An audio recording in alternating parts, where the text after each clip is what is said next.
সকলকে সশ্রদ্ধ নমস্কার জানাচ্ছি।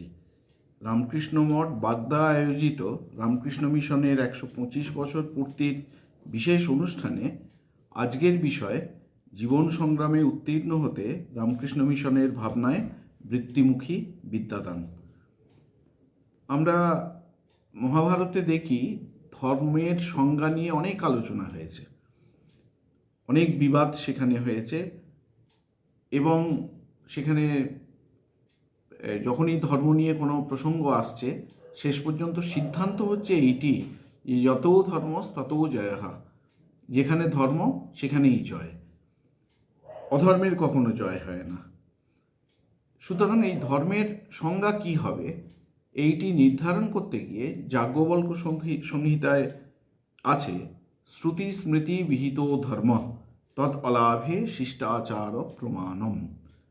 আমরা ধর্ম কোথা থেকে জানব, ধর্ম কি কোথা থেকে জানব, এ প্রসঙ্গে বলা হচ্ছে যে শ্রুতি থেকে জানব, শ্রুতি অর্থাৎ উপনিষদ, এবং স্মৃতি থেকে জানব, স্মৃতি অর্থাৎ মহাভারত, যাজ্ঞবল্ক্য সংহিতা, মনুসংহিতা ইত্যাদি। এবং ধর্ম কি এই প্রসঙ্গটি যখন শ্রুতি কিংবা স্মৃতি কোনোটাতেই পাওয়া যাবে না, তখন আমাদের শিষ্ট ব্যক্তির জীবনচর্যা দেখতে হবে। শিষ্ট ব্যক্তির কাছ থেকে আমরা জানতে পারবো যে ধর্ম কি।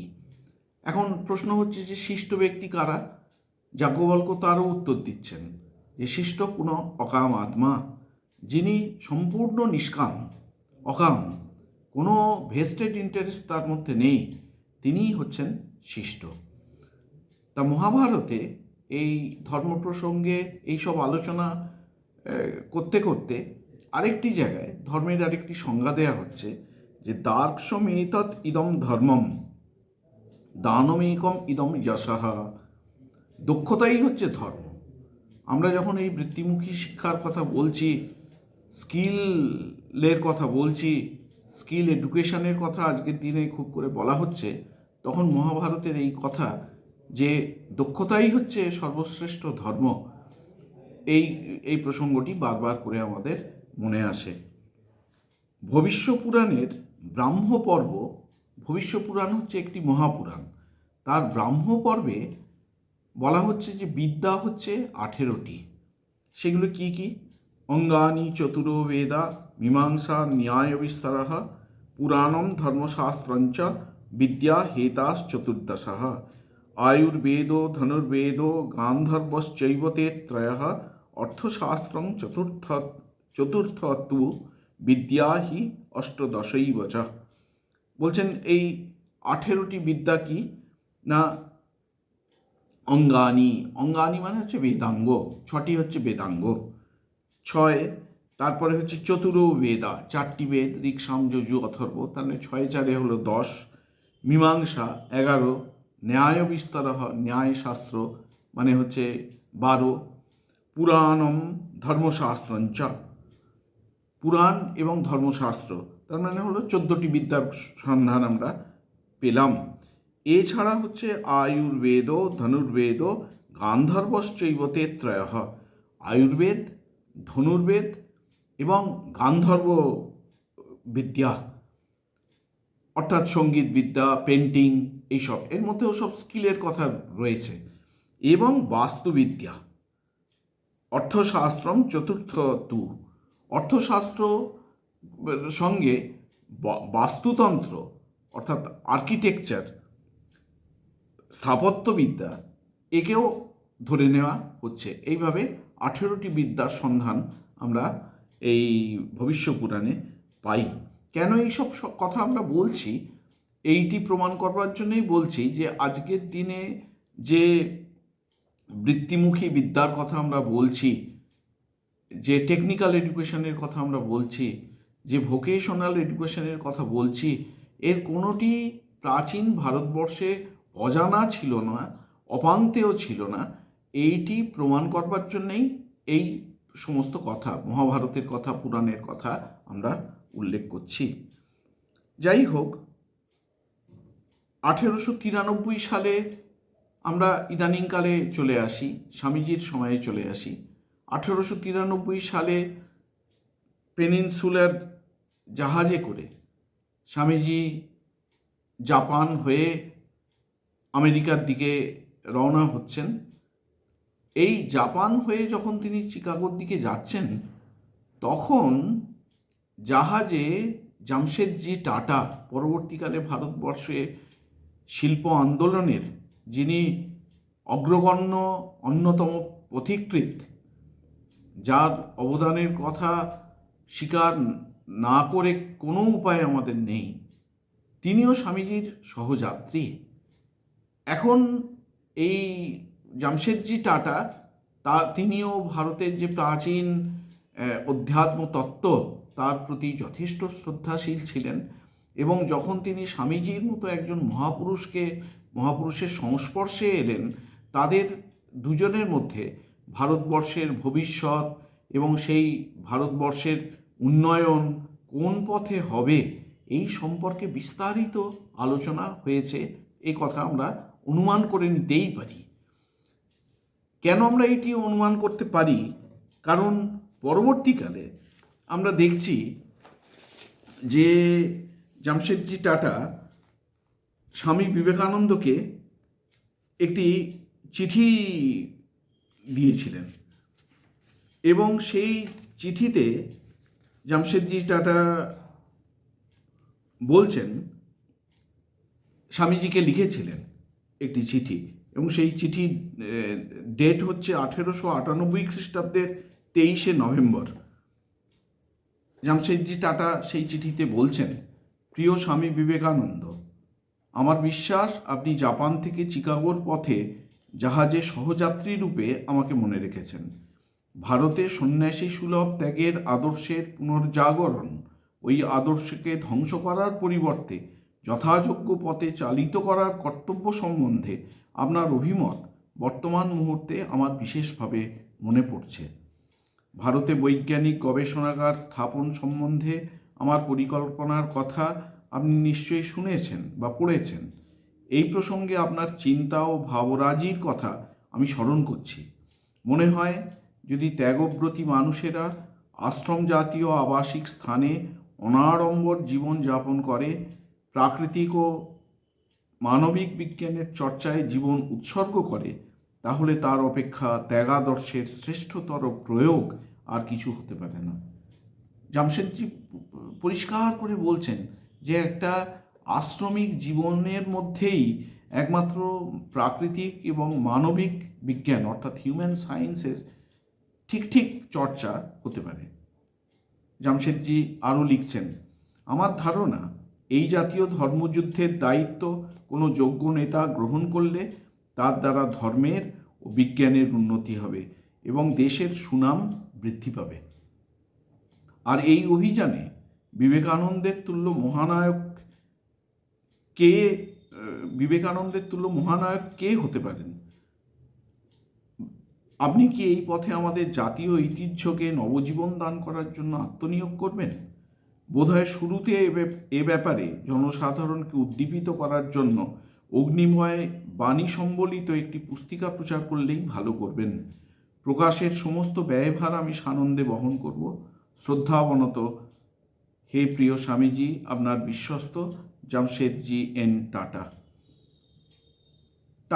জামশেদজি বুঝেছিলেন যে তার পরিকল্পনাকে সফল করতে গেলে কেবলমাত্র টাকাই যথেষ্ট নয়, মানুষ চাই।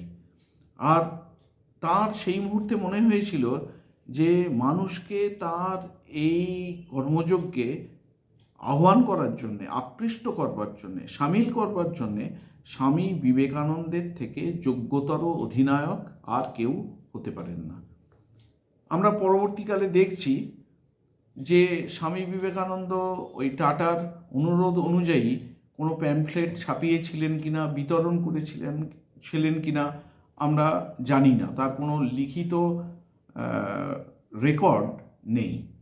কিন্তু 1899 সালের এপ্রিল মাসে প্রবুদ্ধ ভারতে একটি আবেদনপত্র বেরিয়েছিল, যেন পত্রিকা কর্তৃপক্ষ, পত্রিকার সম্পাদক জনসাধারণের কাছে এই আবেদন করছেন, এবং এই আবেদনের পত্রের ভাষা থেকে পরিষ্কার বোঝা যায় যে এই আবেদনটি করা হয়েছিল স্বামী বিবেকানন্দের নির্দেশে, এবং স্বামী বিবেকানন্দ যে জামশেদজি টাটার ওই চিঠির দ্বারা উৎসাহিত হয়ে প্রবুদ্ধ ভারত কর্তৃপক্ষকে এই আবেদনপত্র প্রচার করবার নির্দেশ দিয়েছিলেন, সেটিও ওই আবেদনপত্র স্পষ্ট হয়ে ওঠে।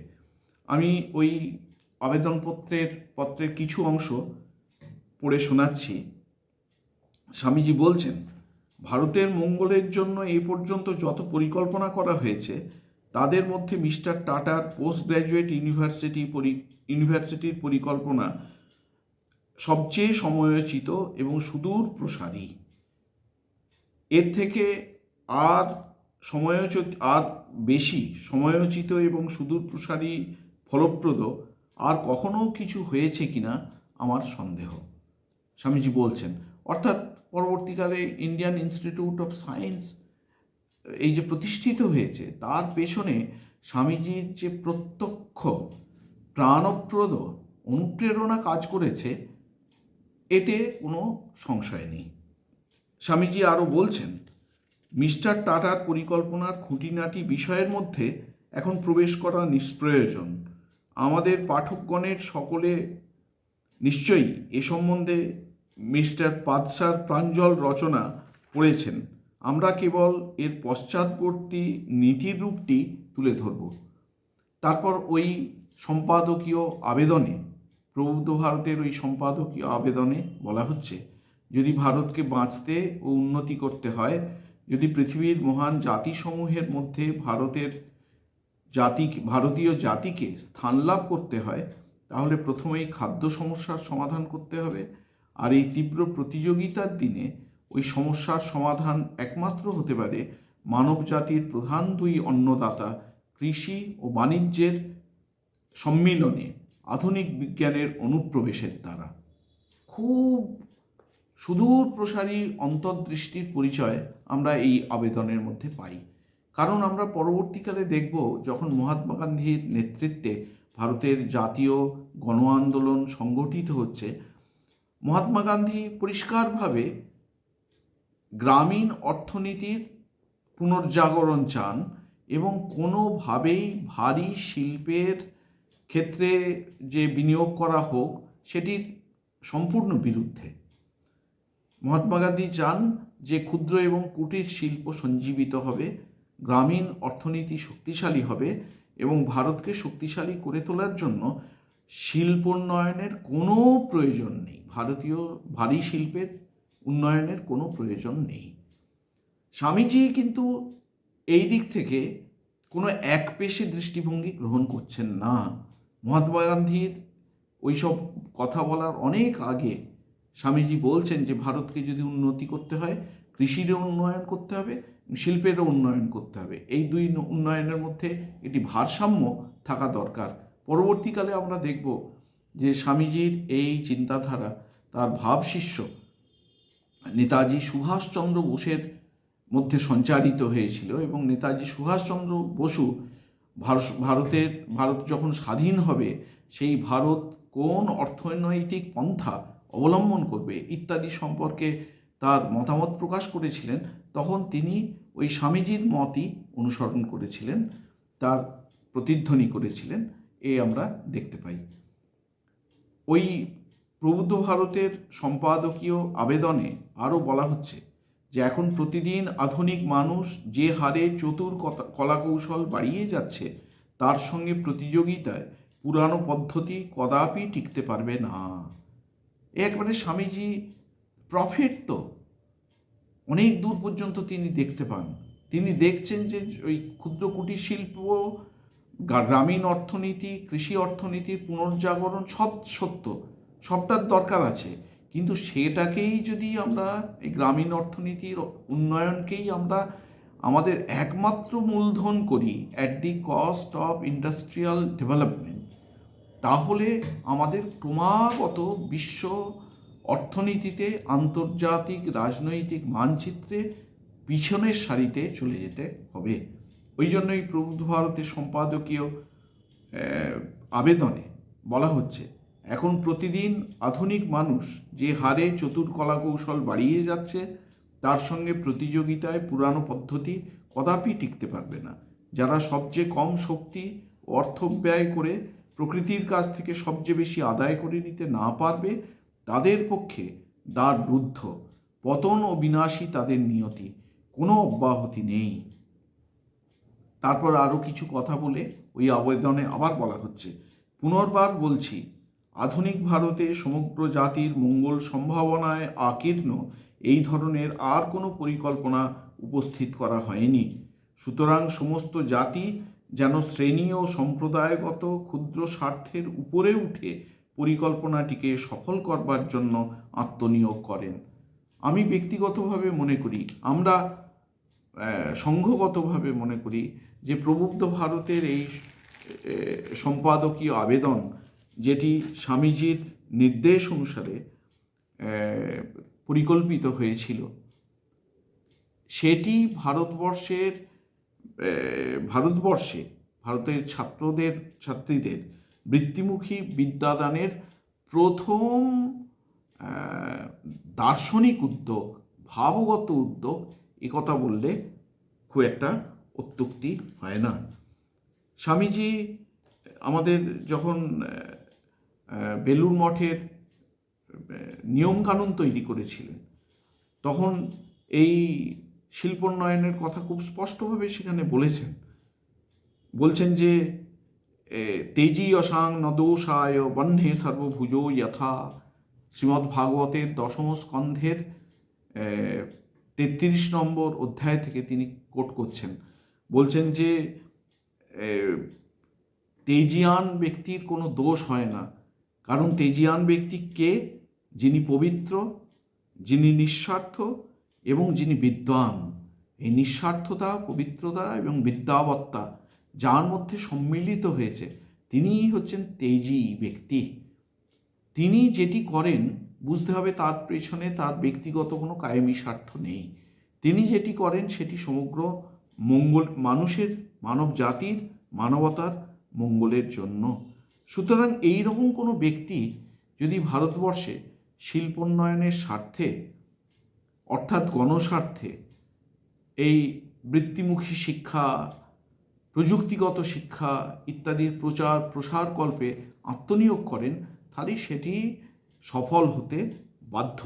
স্বামীজি এমন পর্যন্ত স্বপ্ন দেখেছিলেন যে তিনি বলছেন, মধ্য ভারতে হাজারিবাগ প্রভৃতি জেলার নিকট উর্বর, সজল, স্বাস্থ্যকর অনেক ভূমি এখনও অনায়াসে পাওয়া যাইতে পারে।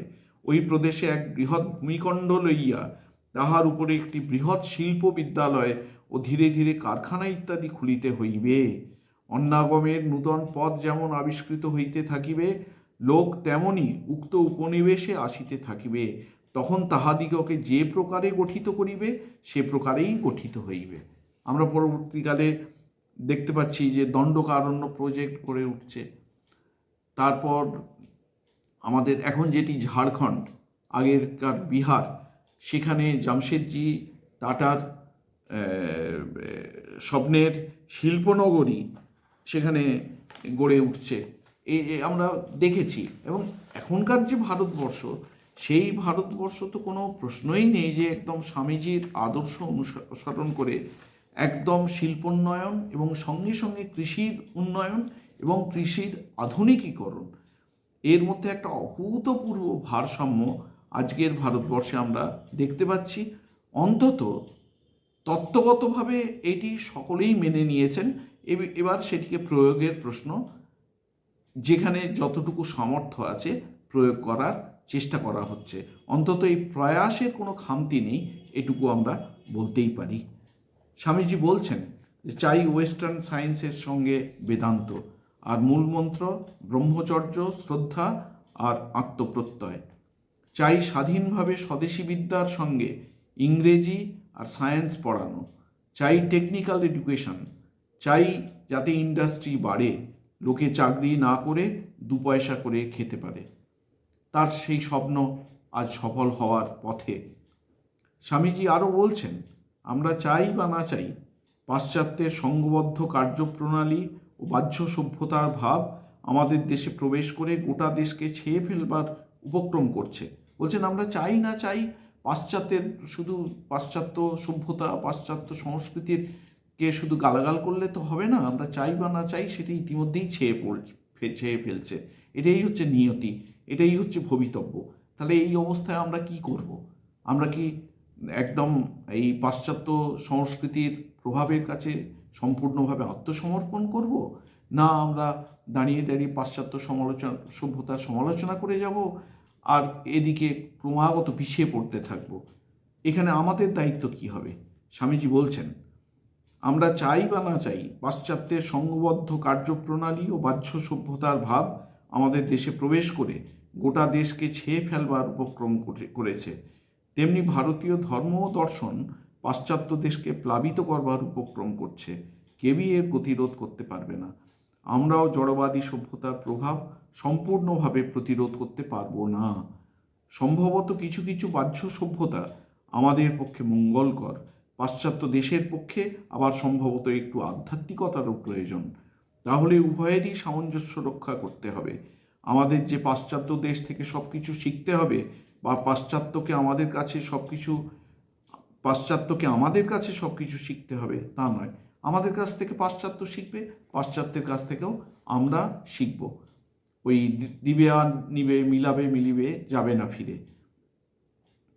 স্বামীজি আরও বলছেন, ভোগের ব্যাপারে কিভাবে সফলতা লাভ করা যায় আমরা পাশ্চাত্য জাতির কাছে সে সম্বন্ধে কিছুটা শিখতে পারি, কিন্তু খুব সাবধানে এই শিক্ষা গ্রহণ করতে হবে। খুবই দুঃখের সঙ্গে আমাকে বলতে হচ্ছে, আজকাল আমরা পাশ্চাত্য শিক্ষায় শিক্ষিত যেসব লোক দেখি তাদের প্রায় কারোর জীবনই খুব আশাপ্রদ নয়।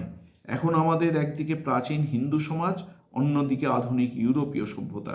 এই দুইটির মধ্যে প্রাচীন হিন্দু সমাজকেই আমি বেছে নেব। মানে এটা কি? মানে পাশ্চাত্যের যে প্রযুক্তি সেটি নিতে আমরা কোনো কার্পণ্য করব না, কোনো দ্বিধা করব না, কিন্তু তার মানে আমরা যে আমাদের নিজেদের সংস্কৃতি, নিজেদের যে মূল ভিত্তি, সেটির বিনিময়ে পাশ্চাত্যের প্রযুক্তিকে বরণ করব, তাও নয়। আমাদের নিজের মূল ভিত্তি খুব গভীরে গ্রথিত থাকবে, কিন্তু আমরা সঙ্গে সঙ্গে মডার্ন হব। অর্থাৎ ওই যা বলেছেন স্বামীজি, যে ওয়েস্টার্ন সায়েন্সের সঙ্গে বেদান্তের ভাবাদর্শের একটা অপূর্ব সম্মিলন করতে আমাদের হবে। ভয় আছে, স্বামীজি বলছেন, ভয় আছে যে এই পাশ্চাত্য বীর্য তরঙ্গে আমাদের বহুকালার্জিত রত্নরাজি বা ভাসিয়া যায়। ভয় হয় পাছে প্রবল আবর্তে পড়িয়া ভারতভূমিও ঐহিক ভোগলাভের রণভূমিতে আত্মহারা হইয়া যায়। ভয় হয় পাছে অসাধ্য, অসম্ভব এবং মূলচ্ছেদকারী বিজাতীয় ঢঙের অনুকরণ করিতে যাইয়া আমরা ইতও নষ্ট ততও ভ্রষ্ট হইয়া যাই। এই জন্য ঘরের সম্পত্তি সর্বদা সম্মুখে রাখিতে হইবে। ঘরের সম্পত্তি মানে কি? আমাদের ভারতের আধ্যাত্মিক ভাব ও রাজি, পবিত্রতা, শ্রদ্ধা, বিদ্যাবত্তা, এইগুলিকে সামনে আমাদের আদর্শ করে রাখতে হবে। তারপরে সামনে আদর্শ করে পাশ্চাত্য প্রযুক্তিও আমরা ব্যবহার করতে দ্বিধা করব না। স্বামীজি বলছেন, এই জন্য ঘরের সম্পত্তি সর্বদা সম্মুখে রাখিতে হইবে, যাহাতে অসাধারণ সকলে তাহাদের পিতৃধন সর্বদা জানিতে ও দেখিতে পারে। পৃথিবীর অন্য জাতিগুলির কাছ থেকে আমাদের কিছু শিখিবার আছে কি? সম্ভবত অন্য জাতির কাছ থেকে আমাদের কিছু বহির্বিজ্ঞান শিখিতে হইবে। কিভাবে সংঘ গঠন করে পরিচালনা করতে হয়, বিভিন্ন শক্তিকে প্রণালীবদ্ধভাবে কাজে লাগিয়ে কিভাবে অল্প চেষ্টায় ফললাভ করতে হয়, তাও শিখতে হবে। ভারতবর্ষকে ইউরোপের কাছে শিখতে হবে বাইরের জগৎকে কি করে জয় করা যায়, আর ইউরোপকে ভারতের কাছে শিখতে হবে অন্তর্জগৎকে জয় করবার উপায়। এখন কিন্তু তাই হচ্ছে। যদি আমরা ইউরোপীয় দেশগুলির সম্পর্কে একটুখানি খোঁজ খবর করি, আমরা দেখব ভারতীয় ধর্ম, ভারতীয় দর্শন, ভারতীয় আধ্যাত্মিকতা, ভারতীয় যোগ দর্শন, যোগা ওরা বলেন, সেটি যে কী রকমের চাহিদা, কারণ তারা ভোগের চূড়ান্ত তারা দেখেছেন। এখন তাদের নিবৃত্তির দিকে কিছু কিছু মন যাচ্ছে। তারা চাইছেন যে এত তো প্রযুক্তির উন্নতি হলো, এত তো বিজ্ঞানের উন্নতি হলো, কিন্তু শান্তি সেটি এখনও অধরা থেকে যাচ্ছে। সে শান্তি কোথায় পাওয়া যাবে? সেই জন্যে তারা ভারতের জীবন দর্শনের দিকে, ভারতের জীবন চর্চার দিকে ঝুঁকে পড়ছেন। এটি স্বামীজি এই এতদিন আগে এইসব কথা বলছেন। স্বামীজি বলছেন, ভারতবর্ষে কি ইউরোপের কাছে শিখতে হবে বাইরের জগৎকে কি করে জয় করা যায়, আর ইউরোপকে ভারতের কাছে শিখতে হবে অন্তর্জগৎকে জয় করবার উপায়। তাহলে তখন হিন্দু আর ইউরোপীয় বলে আলাদা কিছু থাকবে না, থাকবে একটি আদর্শ মানব জাতি, যে বহির্জগৎ এবং অন্তর্জগৎ উভয়কেই জয় করেছে। মানুষের মহিমার একটা দিক আমরা বিকশিত করেছি, তারা করেছে অন্য আরেকটি দিক। প্রয়োজন হলো এই দুইয়ের সম্মিলন ঘটানো। এইসব স্বামীজি বলছেন। তা এই সূত্রে আমরা বলতে পারি যে এই স্বামীজির ভাবনায় বৃত্তিমুখী বিদ্যাদানকে সামনে রেখে রামকৃষ্ণ মিশনও এই বিগত বছরগুলিতে প্রথাগতভাবে তামিলনাড়ুতে যেমন Coimbatore mission, Chennai students home, পশ্চিমবঙ্গে যেমন সারদাপীঠ, রহড়া, নরেন্দ্রপুর ইত্যাদি যে সেন্টারগুলো এই বৃত্তিমুখী বিদ্যাদানের কাজ নিষ্ঠার সঙ্গে দীর্ঘদিন ধরে করে চলেছেন। এছাড়াও অপ্রথাগতভাবে এই বৃত্তিমুখী বিদ্যাদানের প্রসঙ্গে রামকৃষ্ণ মিশন নিরন্তর প্রচার করে যাচ্ছেন এবং রামকৃষ্ণ মিশনের ভাবধারায় সঞ্জীবিত হয়ে, উজ্জীবিত হয়ে এই অনেক সাধারণ মানুষ এবং তাদের দ্বারা সংগঠিত অসংখ্য সংগঠন এই বৃত্তিমুখী বিদ্যাদানের কাজকে তাদের ব্রত হিসাবে এবং বৃত্তি হিসাবে গ্রহণ করেছেন। স্বামীজি একটি কথা বারবার করে বলছেন যে সেলফ রিলায়েন্স, সেলফ ডিপেন্ডেন্স, নিজের পায়ে দাঁড়াতে হবে, আত্মনির্ভরশীল হতে হবে। আমি নিজের প্রতিদিন যেটি ব্যবহার করি সেটা যাতে নিজেই উৎপাদন করতে পারি। কেন আমি অপরের ওপর নির্ভর করব? কেন আমি অপর দেশ বা অপর জাতির উপর নির্ভর করব? স্বামীজি বলছেন যে একজন যদি নিজের পায়ে দাঁড়াতে না শেখে তাহলে পৃথিবীর সমস্ত সম্পদ যদি একটি গ্রামেও ঢেলে দেওয়া যায়, সেই সম্পদ সেই গ্রামটির তুলনায় প্রতুল হবে না, এনাফ, মানে it will not be enough for that village. এই কথায় আমরা বারবার করে দেখতে পাই এই আত্মনির্ভরশীল হওয়া, সেলফ ডিপেন্ডেন্ট, সেলফ রিলায়েন্ট, এইগুলি সব হচ্ছে উপনিষদের ভাবনা। এগুলি সব হচ্ছে উপনিষদের ভাবনা। উপনিষদে আছে যে গুরুমুখে মহাবাক্যের কথা শুনতে হবে। এইটিকে বৃহদারণ্যক উপনিষদে বলা হচ্ছে পাণ্ডিত্যম। তারপরে বলা হচ্ছে সেটিকে এই গুরুমুখে যা শুনলাম সেটিকে মনন করতে হবে। এই মনন করার কাজটি কেবলমাত্র একটা স্কলারলি কাজ নয়। এই মনন করা মানে শুধুমাত্র কোজিটেশন বা রিফ্লেকশনকে বোঝায় না। এটা কেবলমাত্র কোনো একাডেমিক কাজ নয়। এইটি আমার নিজের ব্যবহারের মধ্য দিয়ে প্রতিফলিত হবে। অর্থাৎ আমার ব্যবহারটাই এমন হবে যে আমি স্বাবলম্বী, আমি আত্মনির্ভরশীল। প্রতিটি কাজে, আমার প্রতিটি ব্যবহারে, আমার প্রতিটি আচার আচরণে আমি স্বাবলম্বী, আত্মনির্ভরশীল। আমি অযথা অপরের ওপর নির্ভর করি না, অপরকে উদ্বিগ্ন করি না, অপরের ওপর নির্ভর করি না। এই যে ভাব, এটি হচ্ছে প্রকৃতি বলের ভাব। উপনিষদ বলছেন এটিকে বাল্যম, বলস্য ভাবম, বাল্যম।